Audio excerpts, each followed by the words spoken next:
نایاب بیماری کا شکار بچہ رو نہیں سکتا۔ آپ دیکھ رہے ہیں اردو ٹیوب چینل، میں ہوں ایمان فاطمہ اور آج ایک نئی ویڈیو کے ساتھ حاضر ہوں۔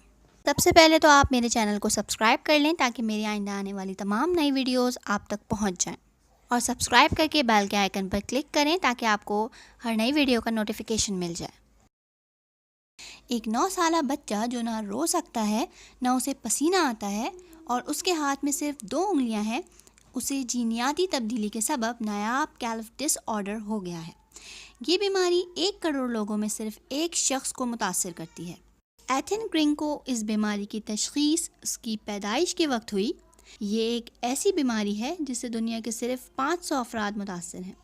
عوامی سطح پر اس بیماری کو کوئی نہیں جانتا، لیکن یہ مردوں اور عورتوں پر برابری کے ساتھ اثر انداز ہوتا ہے اور اس کی تشخیص خون یا جینیاتی ٹیسٹ سے کی جا سکتی ہے۔ یہ بیماری والدین سے بچوں میں منتقل ہوتی ہے، لیکن ایتھن کے کیس میں ایسا نہیں ہوا۔ ایتھن کی پیدائش کے وقت اس کے والدین میں ایسا کوئی جین نہیں ملا تھا۔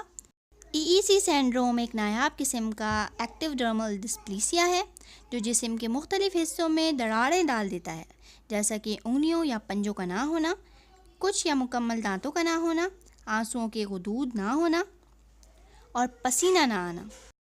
اگرچہ یہ علامت بڑی شدید نوعیت کی ہیں اور روزمرہ کی زندگی کو تو تکلیف دیتی ہیں، لیکن فرد کی زندگی پر کوئی فرق نہیں ڈالتی۔ اگر آپ کو یہ ویڈیو پسند آئی ہے تو پلیز اس کو لائک کریں، شیئر کریں، کمنٹس کر کے ضرور بتائیں۔ ہمارے چینل کو بھی سبسکرائب کریں۔ ایمان فاطمہ کو اجازت دیں، اپنا بہت سارا خیال رکھیں۔ اللہ حافظ۔